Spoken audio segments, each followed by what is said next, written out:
Good morning. We have a wonderful lesson today, wonderful lesson in this Parenting Black Children series, Parenting Black Children. So the book is indeed called Parenting Black Children, and the authors are Comer and Poussaint. If you want to get one of the books, if you're here in Houston, go right over to Ricefield Church and pick up a copy. I think there's like 6 or 7 left. If not, you can go on Amazon and even just get a used copy. I think there's used copies out there for $10 or so. But first, we're going to begin in the Word. As we're accompanying this book, this Parenting Black Children book, we've been walking through Paul's letter to Timothy. And the reason why we've been using Paul's letter to Timothy is because Paul is the spiritual father of Timothy, his spiritual son, as it were. And we bring ourselves to chapter 4 in this letter. We started off in chapter 1 in our introduction, and then we kind of followed on biblically as we walked through this parenting series. And I thought it'd be a good time to just kind of give a summary, a biblical summary of where we stand right now. The first chapter in Paul's letter to Timothy, Paul acknowledges who he is as an apostle of Christ. He gives his credentials to both Paul, to both Timothy, and he gives his credentials to us. And he does this so that we would know that, hey, look, he has a right to say what he's about to say, and he's about to say a lot. He then speaks of the happenings that were going on logistically before he wrote this letter. He talks about how Timothy, he instructed to stay there in Ephesus, to lead those churches there as he went on to Macedonia. Then he goes on to talk about the evils and the false teachings in that specific church, those specific churches rather, in Ephesus. He even calls out by name a couple of the main perpetrators of this false teaching, Hymenaeus and Alexander. Then we come to the second chapter of Timothy, and Paul strongly urges Timothy to make prayers and requests and thanksgivings of God. We're in a tumultuous time. The first thing we need to do is pray. And indeed, we even need to pray for our leaders. And remember, we talked about how this was very profound because Nero at the time was the emperor of Rome.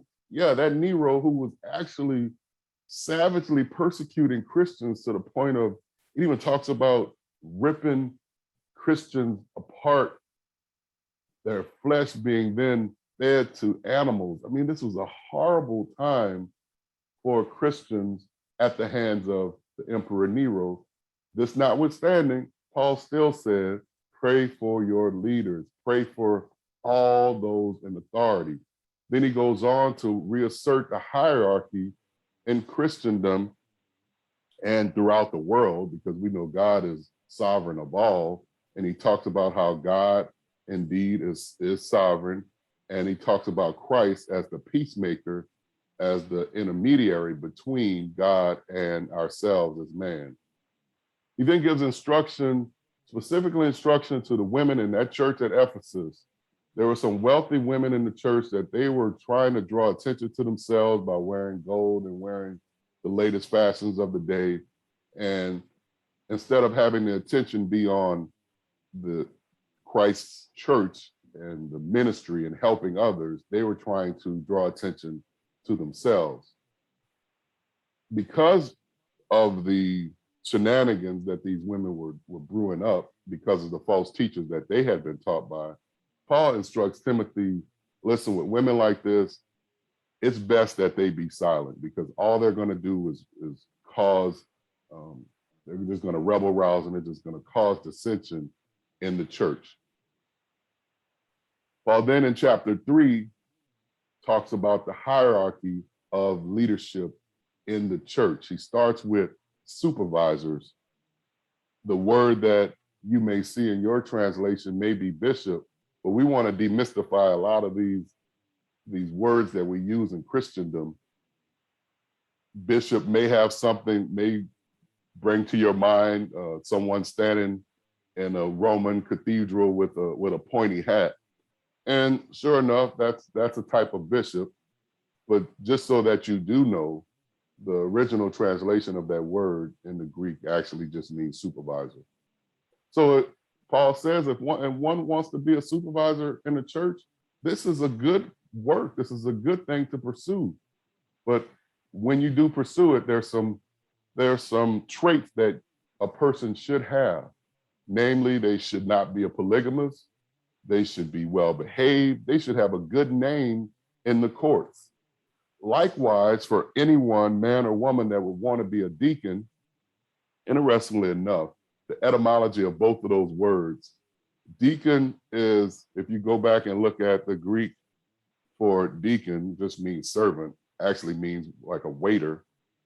That word deacon is actually in both the masculine and the feminine tense.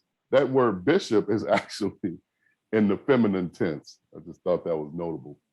Anyway, he comes down to talk about deacon. And so any man or woman who would hold the office of deacon, they should be honorable. They should be just like the supervisor. They should be able to run their homes in an honorable fashion, because Paul says quite clearly, how are you going to run the church if you can't even run your house?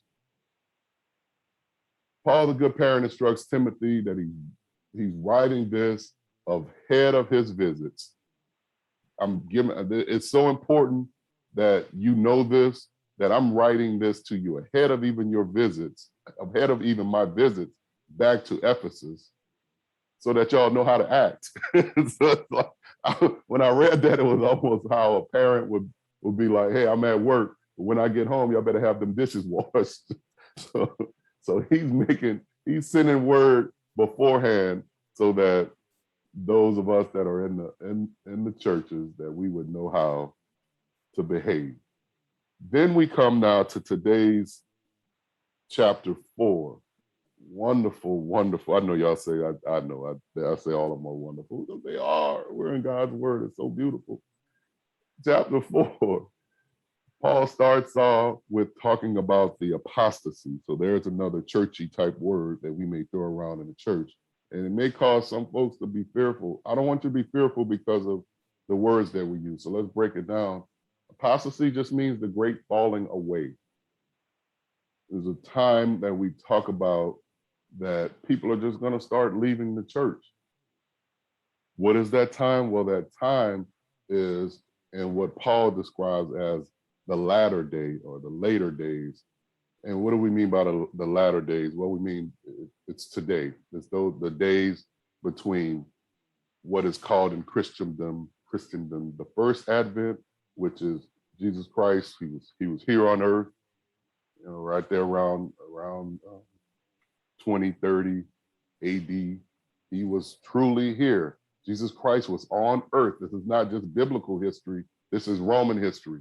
He was literally on earth, walked the earth, gained followers, was hailed, and then he was vilified, even though he had done no wrong. He was crucified, was buried, resurrected, and then ascended. And then once that ascension happened, that was the end of the first advent. Then that means everything between that time and the next advent is when Jesus Christ, we as Christians believe that Jesus Christ is coming back. The time in between his ascension and his coming back, this is the latter days. We are in these days. I just wanted to break that down for you. And so Paul talks about there's going to be a building up of the church, of course, but then he's talking about the falling away of the church. There's some folks that are going to be leaving. I just want to make a note here.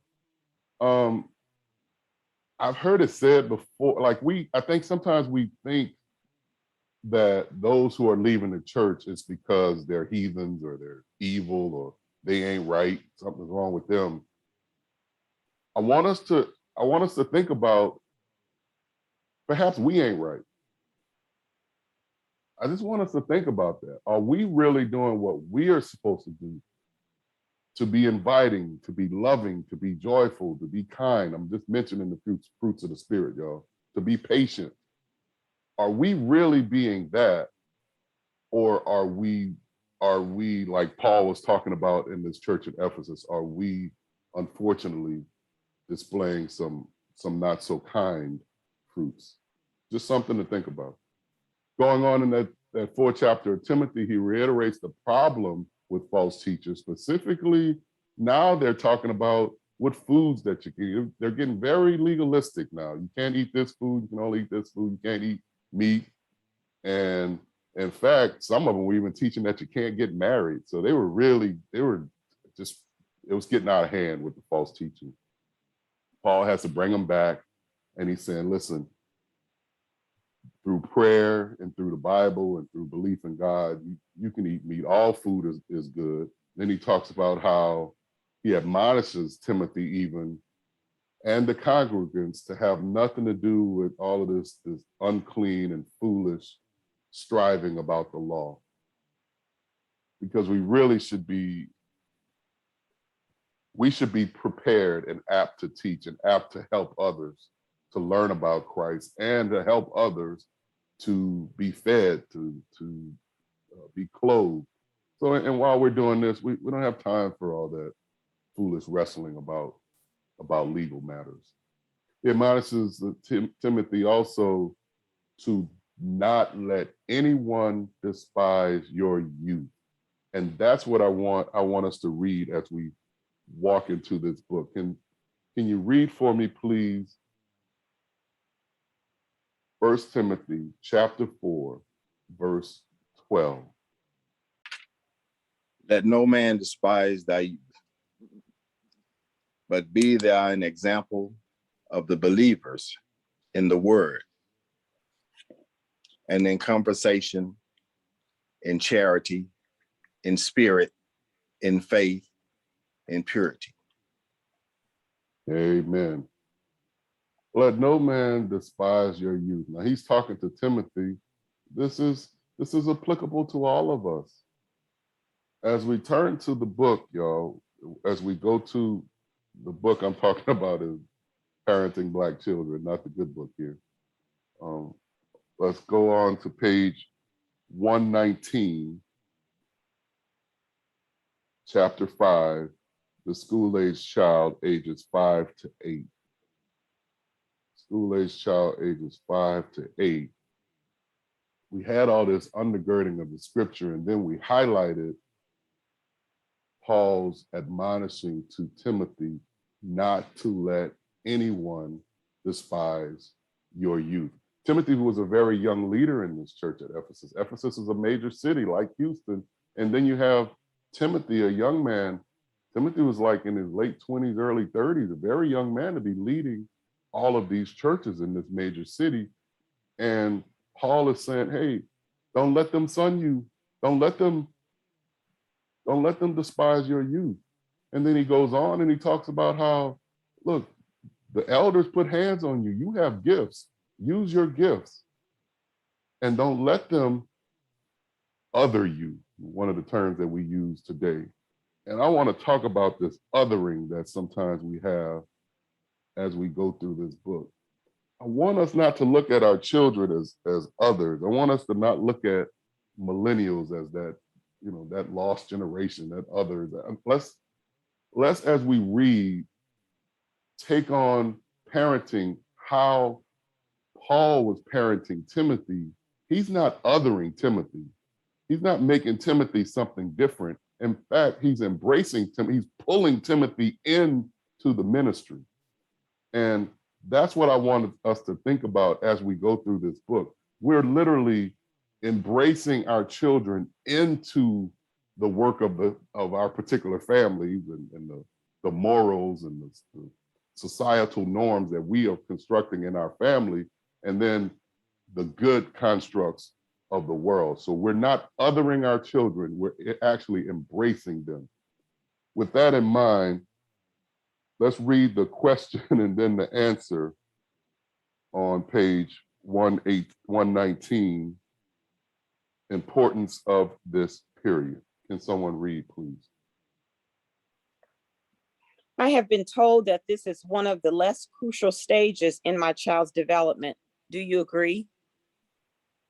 No, it It has been said in the past that basic development is completed by the end of 2 years, and certainly by the end of 5 years, except for a later period involving a certain amount of teenage turmoil and adjustment. Today, most people realize that some very significant things happen between the ages of 5 through 8. This is a time of important changes, maturation and growth in thinking, understanding, feeling, and social relating. Yeah. I love how he came right out, sis, and he's like, no, we can't stop parenting now. This is an important time for us to parent through this 5 to 8-year-old range. Then next they go right into the young school ager and race. So would someone read for me? Let's go right to that first one. Is the 5 through 8-year-old and so on. Can someone read that part? Is the 5 through 8-year-old year period an important time with your regard to race? Yes, it is perhaps the most important period in your child's development. During this period, children become sharply aware of the fact that they are separate and distinct from their parents. They become more aware of differences. At the same time, they are moving beyond the family and into the world. This arouses self-doubt and fear. As a result, around 6 or 7, they develop a great passion to belong. To meet this need and to feel important and competent, children of this age group develop groups of favorite people. They often close other children out so that they can feel in. It is a much more conscious and more serious business than the excluding of others that we discussed in regard to the preschooler. Yeah, this is it. This is why we go to experts about things. I've never thought of it that way. A lot of times and they'll talk about it later too, a lot of times we think of when children are behaving negatively racially, that must have, that must have been learned at home. But here psychologically, we kind of see that there is something natural about wanting to other folks. I think about y'all remember, I'm looking at my sons here. Y'all remember that Dr. Seuss Stars on Mars? You remember that one? And then the Sneetches, the star belly Sneetches. And in that story, that Dr. Seuss story, you have this guy that comes to town and he puts stars on some of the Sneetches' bellies. And so then they think themselves higher than the ones who don't have stars. So they basically otherize the ones who don't have stars. And so here we see in the book that this is what's going on here, where naturally, if unparented correctly, children will start to other children that are different from them. And that's where the parenting helps, where we have to help them not to negatively otherize other people. Any discussion on this, on anything that we've talked about so far? Just briefly, I just wanted to say that I was turning channels maybe a couple weeks ago. It was before we were going to start on the book. I think we were taking a break and they were talking about, I caught the very end of it, and it was a family where it was a husband and a wife and 2 daughters. And the one daughter was more brown skinned like the husband, a little darker. Yeah. And the younger daughter was more light like the mom. And I think there was a question about something like that. She was just saying, I know that my dad and my sister they look like coffee. But then when my mom puts her cream in, me and my mom look like coffee. That's how she was acknowledging it. And it was just interesting to hear her break it down like that. And she was like 8 years old. But I put it in my notes and I wanted to make sure I said something about that, because I don't watch a lot of youth programs on television, but I happened to be turning it. And it was something that they were talking about race and stuff. And that's how she acknowledged it. She said, but my mom said we're all Black. But I know that my color is coffee color with the cream in it. It was just funny how she broke it down. Amen. Amen. And even in the book later on, if we have a chance to get to it, there's a battling with colorism that's talked about in the book too. Let's go on with race. Let's go to kind of move along a little bit more. Let's get to kind of get to this bullying. Let's go to page 123. A white child recently bullied my 7-year-old. Can someone read that part? Hey, Right in the middle there. Carlos, Go right ahead, sis. apologies. This is Tamara. Something that I read in this that was, I guess, significant to me is just a little bit later on the page on 120. And I Okay. wanted to just throw this out before we moved on, because I think it's the very last sentence where it says, your child is now mature enough to sense the feelings of conflict in his parents, and this affects his own attitudes towards society.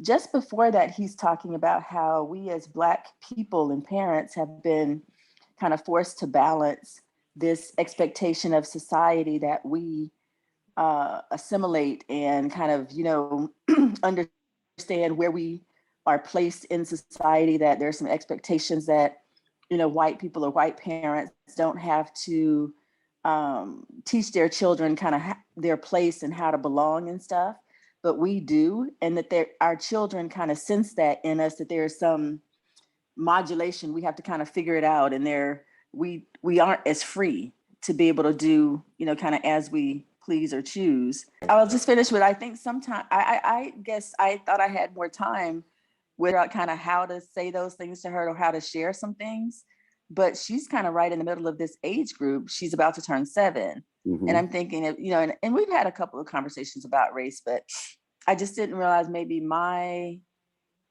thoughts or kind of me trying to navigate would already be impacting her. Absolutely. Thanks for bringing that one out. I think a lot of times this is that, it's kind of like that, do as I say, not as I do. That's not what you said. I know you didn't, but I think what I understand where you're going with that, because you're right though. Our children are seeing how we deal with race. And so if we are hateful towards other people, then they have to deal with that. Doesn't necessarily mean that they'll be hateful, but it's something that they're going to feel like they have to reconcile within themselves. So we have to be careful to explain to them, perhaps go to one of the, go to some cultural book and explain to them why you feel what you feel. Doesn't necessarily mean it'll be their walk. They may not experience the same thing that dad experienced in his childhood. But this is why I have the headset that I have, and here are some of the historical ramifications here. Isn't it? It's kind of like once that child's eyes at whatever age, what I'm kind of reading here is, at whatever age they're kind of asking those types of questions, then they deserve those types of answers. I mean, they have been awakened to it, so we can't squash them down like they don't know what they're talking about. Is that what you're? I agree. I also think that we have to figure out what it is that we believe and what we want to share with them, because my daughter at least is very inquisitive. So if you make a statement to her, that's not the end of that conversation. She's going to need to kind of poke and prod and understand at a more granular level, regardless of how you try to cut that off or how you try to kind of make generalized statements. Mm-hmm. So I think it's incumbent upon us to really figure out what it is we want to pass on and what we're going to be able to deal with. Because if we breed something that is not pleasant, they're going to act it out, and you're going to then have to deal with the consequences. Well said. Well said. Belief system as it relates to race. And that's what we're we're trying to help each other kind of through that, right? Maybe some families haven't even developed it yet. But as we go through books like this, and there's certainly others, I'm kind of looking over at my bookshelf. I mean, there's a bunch of other books that we can use to kind of develop our own family's mores around race. And it's okay, but whatever it is, we need to kind of stand on it. This is how we believe, and this is why. Let's move on to something a little more violent. On page 123 in the middle, a white child recently bullied my 7-year-old. A white child recently bullied my 7-year-old son with racial slurs. I won't tell you what I told my son to do, but how would you suggest handling the situation? The answer: you probably told him to knock his block off. Sometimes that's the only thing that gets a desired response. If the other child is too big or too strong, you may have to talk with the bully, his teacher, or his parents. But fighting is not the best solution to the problem. Even if your child wins the fight, win or lose, nothing has happened to change the other child's attitude about using racial slurs. Keep going, because the answer continues in the next one. Okay. If you're opposed to solving problems with your fists, what do you suggest? The problem can usually be dealt with in a way that helps the other child handle his feelings in a more appropriate way and helps your child better understand what prejudice and racism are all about and how to deal with it without fighting on a daily basis. If he must fight physically every time an act of racism occurs in America, he could become too busy to do anything else. Something similar happens to a lot of us. Remember, that is so scriptural right there. I mean, it's almost a one-for-one wording of what Paul was just admonishing to Timothy. Look, you got those folks that are being unlawful on the biblical end, right? Those people that are teaching unlawfully, they're causing dissension, their strife. Look, Timothy, you're gonna have to put them aside, because we have this work that we need to do. So just avoid all of those vain babblings and unlearned questions. 2 Timothy 2:23, he even says it, but vain and unlearned questions avoid, knowing that they gender strife. That's the biblical aspect of it. Now here we come to the scholastic, if you will, the psychological aspect. And Dr. Comer and Dr. Poussaint are saying here, look, if we resorted to a fist fight every time we experience racial injustice, we run out of fists. We'd be really tired as Blacks in America. We have to develop a better way. It can't always be violence as the answer every time. Continue, Tamara, at that remember, please. Thank you. Remember that most 7-year-old white children are not diehard racists. They're often repeating what they've heard, sometimes from sometimes from people other than their parents. They're usually trying to handle their own troublesome feelings as best they can. Without helping coping with their feelings, it is easier to become a diehard. Understanding this, one Black father used this approach. Look, Joe, the next time Billy calls you a nigger top, and you tell him that he must have some problems if he has to call you names. Yeah. Joe did so. Yeah. Oh. Keep going. Keep going. Oh, Billy was so confused and stunned that he just walked away. The next day, he brought Joe some candy and never bothered him again. In fact, they became friends. So this helped me, whereas how I was raised probably would have knocked his block off, right? This is how we were taught. This is how I was raised. This was the mores in my family at the time. These were the norms in my family at the time.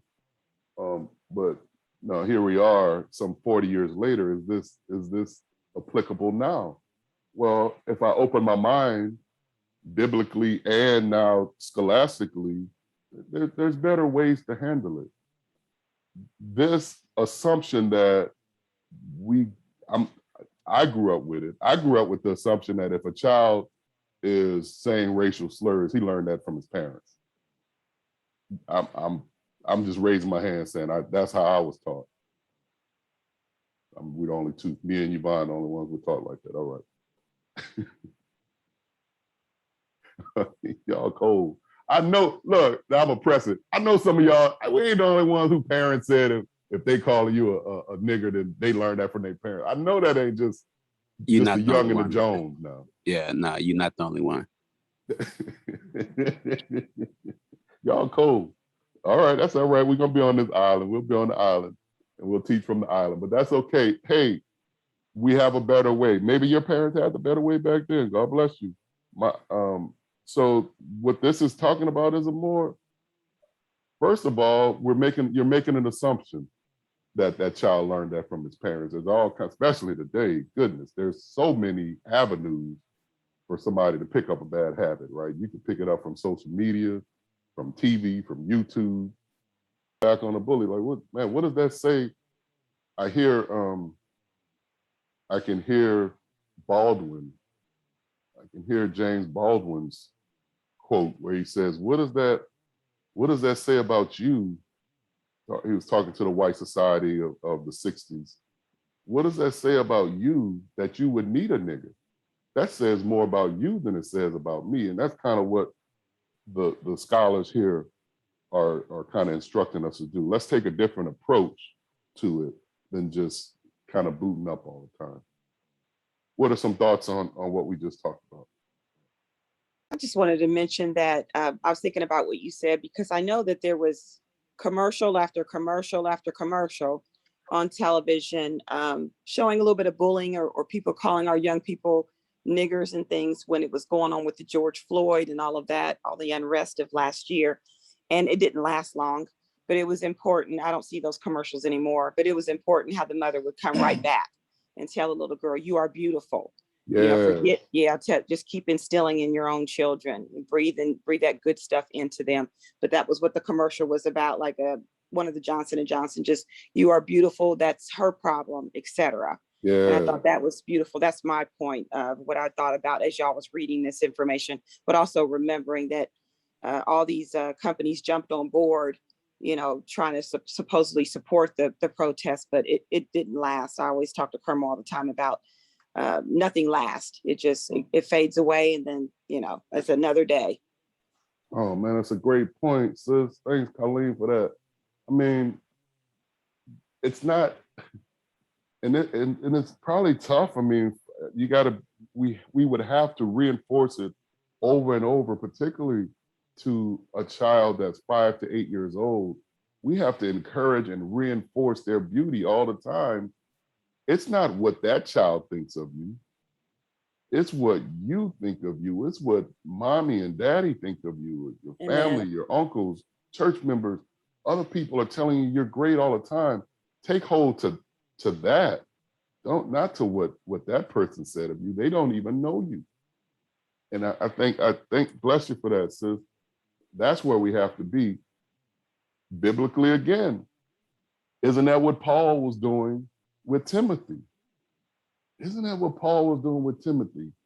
Don't worry about, I know those false teachers and other folks in those congregations over there, they may be despising your youth. They may be saying, how could you know what you're talking about? You just a greenhorn, or whatever other names that they may have called him at the time. But look at Paul. Paul's doing exactly what you're talking about, sis. Paul's saying, hey, wait a minute, Timothy, no, don't worry about that part. Don't even think about that. What you think about is you were brought to Christ by your mother and your grandmother. Oh, they were beautiful. I had a chance to meet them. They were beautiful people in Lyceria. We sat and we dined together. You are gifted. You have been anointed. You had hands put on you by the elders of the church. You were made for such a time as this. To be an encouragement. I hear my beloved brother Mitchell, who says it all the time, be encouraged. And that's what we're supposed to be. And that's the right answer. I heard you what you said, sis. That's the right answer as it relates to any of our children that are being mistreated, to encourage them to their better and their most godly ages. Let's move on to page 125.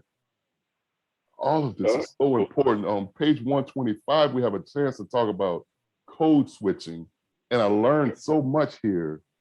Let's just let them, go ahead. Before we go to that, I just want to hopefully encourage us that we will teach our children and everybody else to stop using the word nigger. Nice one. Because as I had to explain to my nephew, but us, on the other hand, we have to use it in our music, because if you don't have it in there, they'll tell you in a heartbeat, it don't sell. It don't sell. That's something. And then we have a history of calling each other that. And every time you turn around, people hollering about, man, that's fine. Every time you look around, we using it on each other, and then they trying to holler about, oh, we took the sting out of it. No, you didn't, because as soon as somebody of a different race or a different hue call you that, then you want to get mad. Now you ready to fight. So we have to take the idiosyncrasy out of it, because if you use it, you allow other people to use it. That's right. You know, you wouldn't call your wife a B and then expect that somebody else wouldn't call her one. You teaching them. You can't do that. Mm-hmm. You respect your wife, so you expect everybody else to respect your wife. Bless so you. I look at it like this. I respect you. I respect your wife. I respect your mother. I respect your brother. I wouldn't be calling them that, because I know you wouldn't call them that. And that's how we force other people to respect us. And, you know, when you get to the big point, okay, if folks just want to continue to use it, then start hitting them with lawsuits. The only way you get folks to change things is you start taking money out their pocket. And that's my little comment. But I heard you. No, I appreciate you. But it starts with, I heard what you said. It starts, first of all, it starts with us. We have to change how we see ourselves and the word that we use to describe ourselves. So let's go to page 125. I want to get into this code switching part. Who can read 125? Tolerance is all well and good, but won't I be preparing my child to sell out our group if I teach him the ways of the outside? Say, like talking his hat off in school. This is an important question. Although it sounds unimportant, it gets right down to the nitty-gritty of the problem of different lifestyles. Such seemingly trivial issues may determine whether your child will do well or poorly in the society of tomorrow. Many upper income youngsters too, Black and white, are rejecting such customs as taking off hats indoors. We want to point out that they can afford to because they know enough to take off their hats in certain places and to keep them on in others when they must. They know how to act at college teas, how to handle a job interview, how to conduct themselves in a business office. We have seen youngsters wear beards and jeans and flout laws or customs during their teens and even 20s, and then conform to the requirements of the larger society when they must earn a living for themselves. They can do so because they learned the rules and styles of the larger society somewhere between the ages of 5 and 10. This is not the case for many youngsters from low income backgrounds. What are we talking about here? We're talking about, there's a word that we use. What are we talking about here? We're talking about code switching. We're talking about code switching. And I remember my uncle Greg is the first one that taught me about this. The first one that taught me about the word. I already knew how to code switch, but my uncle deals with at-risk youth. And a lot of times we may make the wrong assumption that, well, everybody knows how to code switch. All of our, we're talking about Black children here, all of our Black children know how to code switch. All of them know that Paul Laurence Dunbar poem that talks about we wear the masks. But the reality is that all of our children don't know how to code switch. And this, in the scholarship here that we just read, it talks about how maybe others a little higher up on the socioeconomic ladder, maybe others of other different cultures, yeah, they may be, wearing their hat backwards in school, or, they may be talking with slang, and they may be, doing some things that to the larger society may be looked upon as not good. But as soon as they have a job interview, they know how to behave. They know how to switch to what is widely acceptable in society. Unfortunately, what's happening is that many of our youths don't.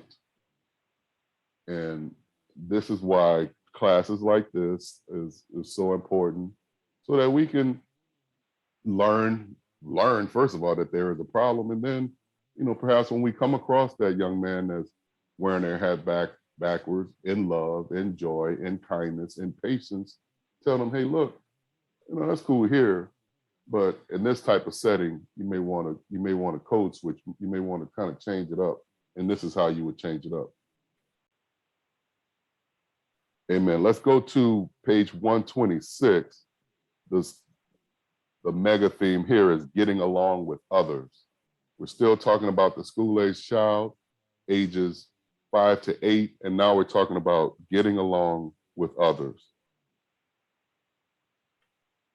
I'll just read this one. Put on my glasses here. How can I socialize my child in the ways of my group and yet be comfortable with difference and change? In all our suggestions, we have been and will be talking about ways that you can help your child grow up to be a person able to cope with life, difference, and change better than people of past generations. Let's take a specific example to illustrate what we mean. We know one set of parents who do not accept religious explanations about the world, but were told by their 7-year-old that God put stars in the sky. They were told by their 7-year-old that God put stars in the sky. The child heard this from children in school.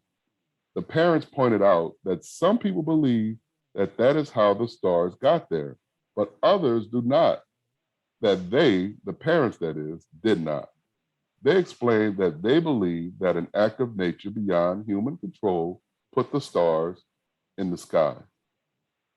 And then it talks about how more detailed explanation is given later. So here again, for us in the Christian faith, this is kind of like a line of demarcation between believers and non-believers, and that's okay. What we're talking about here is for the sake of the child, and then even for the sake of larger society. This is not a time to bicker with the child who has learned something different. This is a time to reinforce this is the way we believe what we believe, thus opening the child's mind up to choose the belief system or not. But the Bible says that they're gonna come back home anyway, to choose the belief system that you and your family enjoy. This would look different for a Christian family, right? So this was a family here of non-believers that were saying that, they're kind of alluding to the Big Bang theory of creation. In our households, those of us who are believers, we would hold fast to the Genesis, the God, that God in his sovereign capacity can do whatever he wants to do, and he created heaven and earth. This is how we believe, and we would explain this to our children. But it is important here as believers, again, if our child comes back and tells us, well, scientifically, they're teaching us about the Big Bang theory. I think here, scholastically, what we're learning is, okay, that is the conversation that you might have with your child would go something like this. Okay, I understand that. There are some that believe this scientifically about the Big Bang theory. That knows about the Big Bang theory. I'm a scientist myself. I understand what you're talking about, and I understand why they taught it that way. However, this is what Dad believes, and this is why I believe it. This is what Mommy believes, and this is why she believes it. I think that's a powerful approach to reintroducing our belief system, even while others believe other things. On this one, I think this is a very important point. You know, just taking everything overall that we've talked about today is, at least to me, is basically teaching our children how to express themselves and communicate. Number one, we need to remember that no matter, whether we choose to tell our children the truth or not, they see and feel when we get tense or when something upsets us.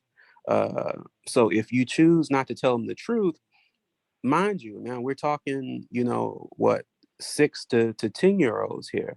They've been with you almost 24/7 for this period of time, so they know, or they can see when you tense up or when you get angry. You don't have to say things, and the more we pour into them our belief system, and then they go out into the world and they experience different things, they're doing a comparison, and we need to make sure that we're not only pouring into them, and that they're getting good explanations of why we believe what we believe, but that they can go out and modulate or code switch with other people, especially when we're talking about strong beliefs or people messing with them, so that they don't always have to feel like they have to resort to fighting, because, as it was said, you're going to get tired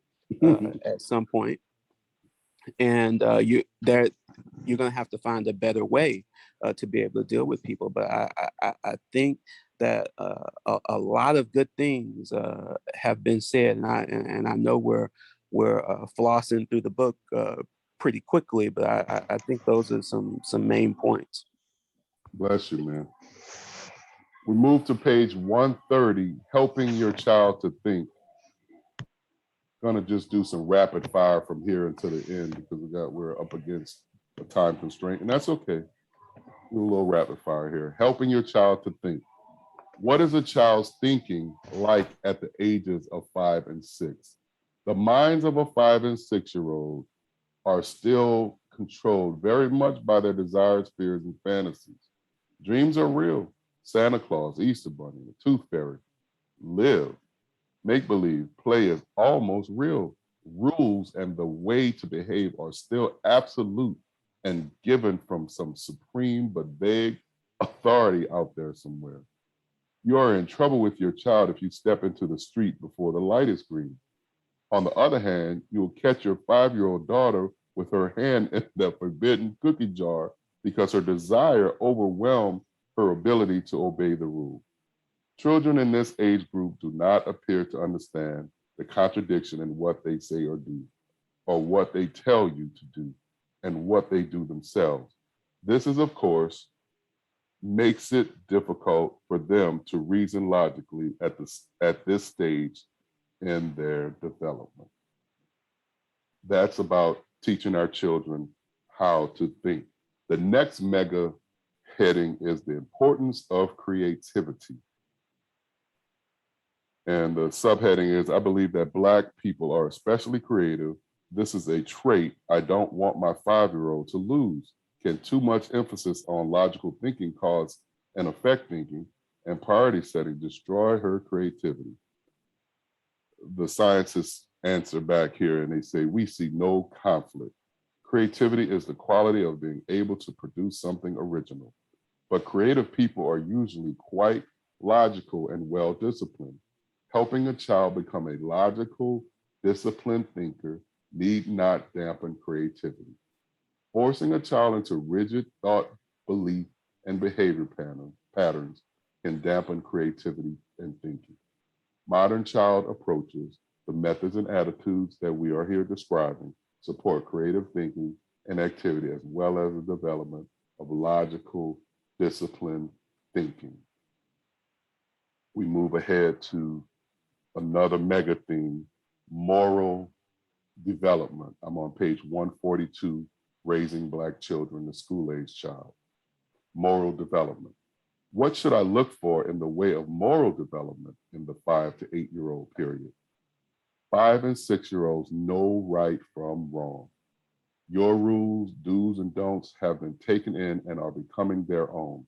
Their own budding conscience now guides their behavior without your constant praise or punishment. But the goodies of the world, things like your money, jewelry, and cookies, are sometimes just too much for the young conscience to handle. If you leave your shiny bracelet on the dresser, it may disappear. When asked about it, your son or daughter may lie, just as he or she did at 3.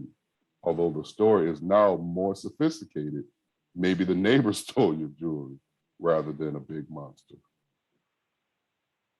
Move on to the last part.